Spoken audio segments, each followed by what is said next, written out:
organization. Thank you.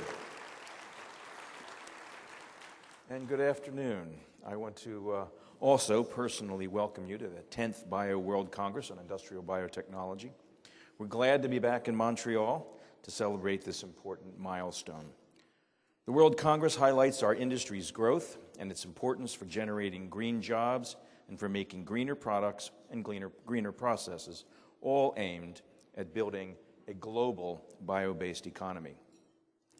As Brent mentioned, the first Bio World Congress was held in 2004 at the Swan and Dolphin Hotel in Orlando, Florida. And after what Adam said about 10-year-olds, I thought maybe we ought to go back there and go to Disney World while we're there. Attendance there was about 335 scientists, business leaders, and policy makers. And as Brent also said, at this year's event, we have more than 1,200. In fact, we've had to add tables and order more food for this lunch, so that's a very good sign.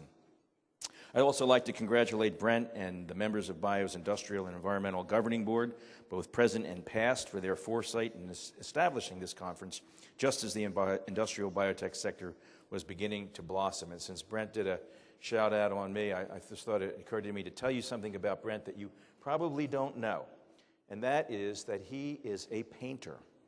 And I think, Brent, you ought to we ought to advertise your website, because he has paintings for sale on his website, actually. But he's a masterful painter of a very realistic, almost photographic style. Anyway,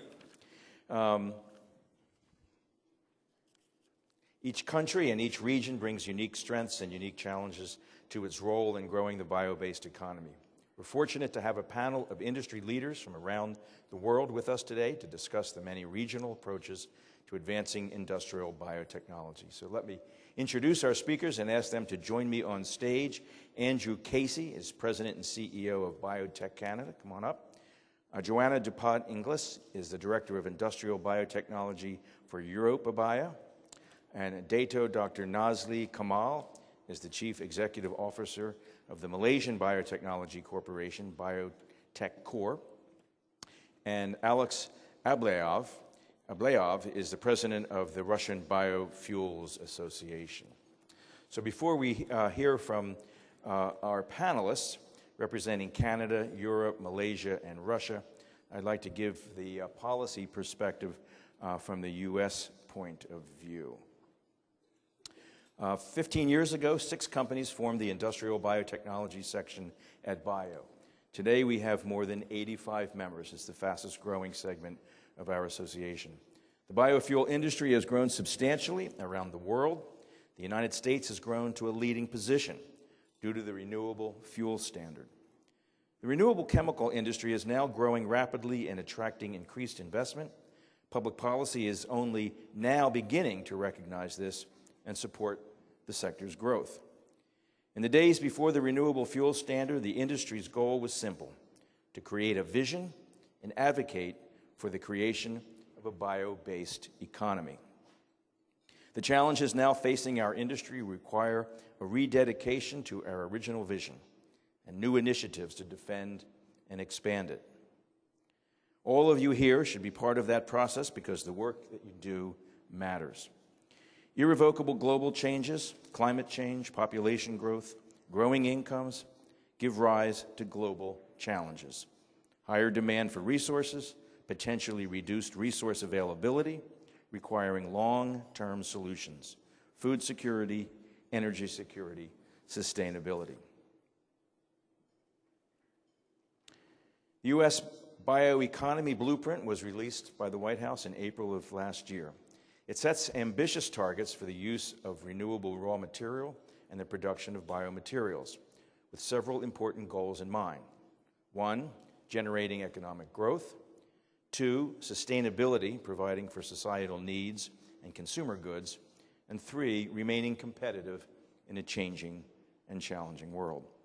Bio and its members met with staff at the White House just last week to reiterate the importance of these goals and remind the staff of the White House of the promise that biotechnology holds to feed, fuel, and heal the world. The world population is expected to reach 9 billion by 2050, with the most rapid growth happening in Asia and Africa. Most of the world's arable land is already in production, which means we must make each acre of land produce more food, feed, fiber, and biofuel, and do it in a sustainable way. Federal policy has played a major role in spurring the growth of the bio-based economy in the U.S. You all know everything there is to know, probably, about the importance of the Renewable Fuel Standard, but I'll come back to that in a moment. Biorefinery loan guarantees, bio-based markets program, bio-based crop assistance program, biomass R&D. The U.S. Department of Agriculture has played an important role, primarily through the Farm Bill's energy title programs noted here on the slide. Bio is working to reauthorize these programs with strong mandatory funding and to make sure they support the full range of biorefinery products by providing eligibility to renewable chemicals. And I can tell you, in this extraordinarily difficult appropriations environment in the U.S., getting the mandatory funding is very challenging, but so far the staff has been really right on it. Tax policy has also played an important role. Bio and our allies scored a significant victory when Congress extended a pair of expiring cellulosic biofuels tax credits and expanded those credits to include algae-based fuels in the January fiscal cliff package, which is also an impossible thing to do that the staff got done. When nobody else was getting anything in that package, we succeeded. We're working hard to add renewable chemicals to the tax code, with legislation now introduced to qualify renewable chemical projects under the Master Limited Partnerships mechanism, and bills in the House and the Senate to create a production tax credit for renewable chemicals.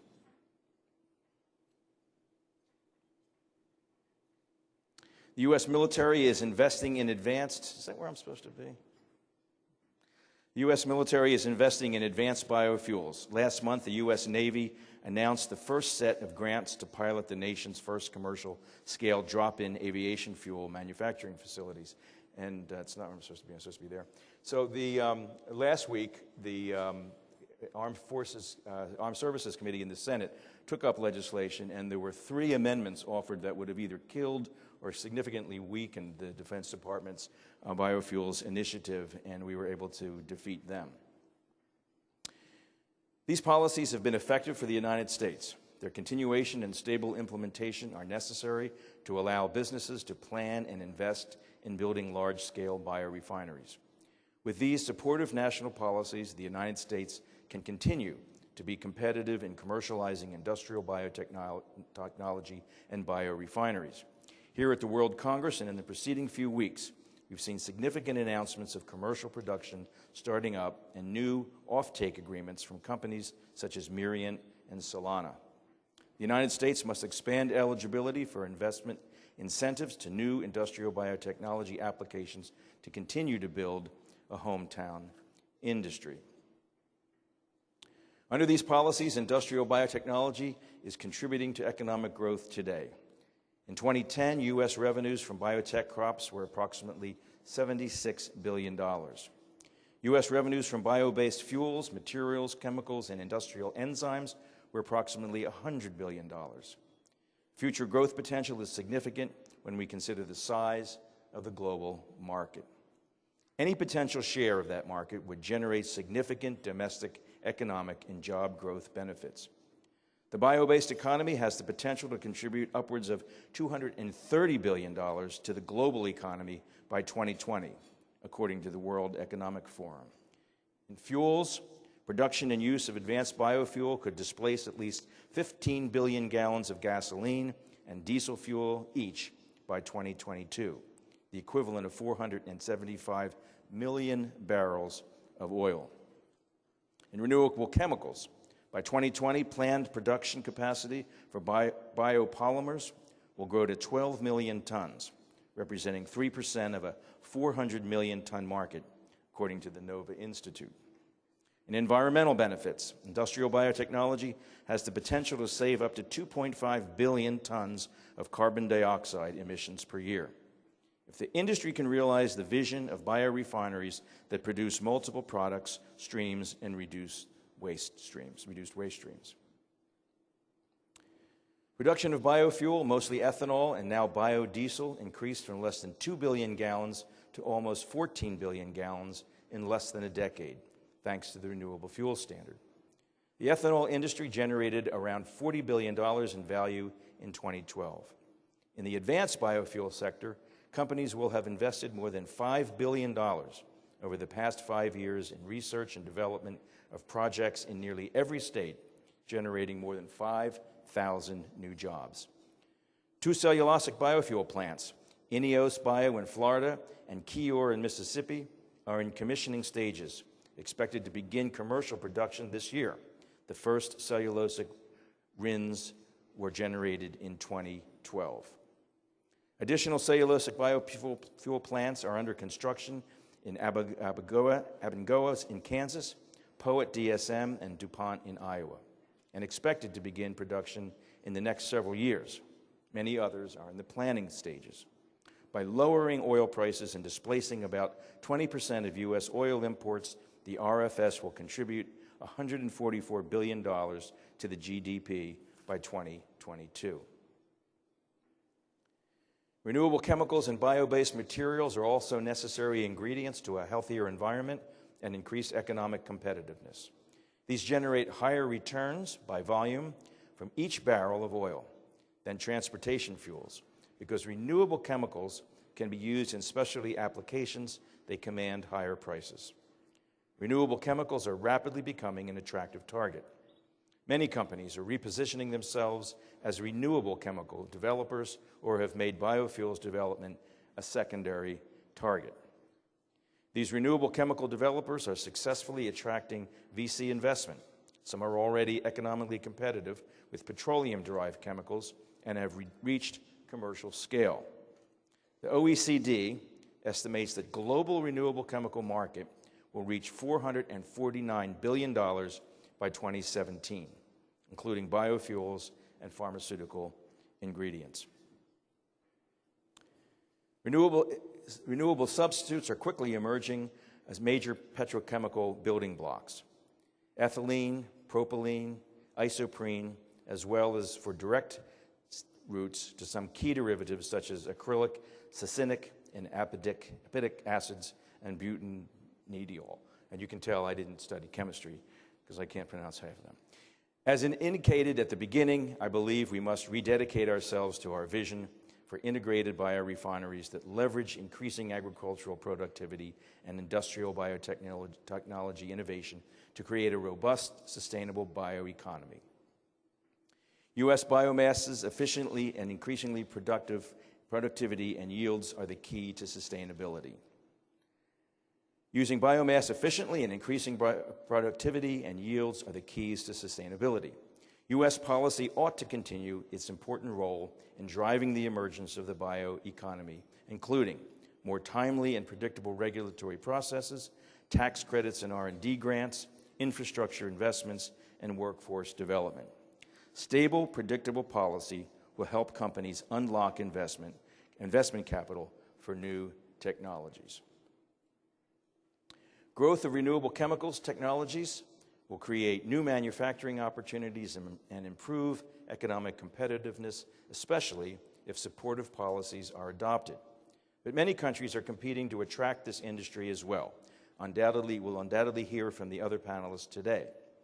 The U.S. could lose these economic growth and job opportunities by allowing existing policies to wither. Bio continues to fight hard for the policies that will enable the U.S. industry to grow and unlock this potential.